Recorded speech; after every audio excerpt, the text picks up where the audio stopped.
viens labums, kas, manuprāt, ir ļoti nenovērtēts šobrīd, jeb drīzāk, manuprāt, maz pieejams darba tirgu, ir iemaksas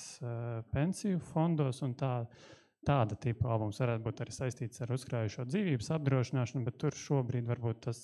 regulējums vairs nav tik pateicīgs.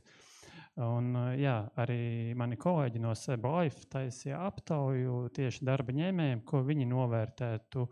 vai izvērtētu tieši tajā brīdī mainot darbu, un 49% tieši minēja šo iemaksas pensiju fondos, un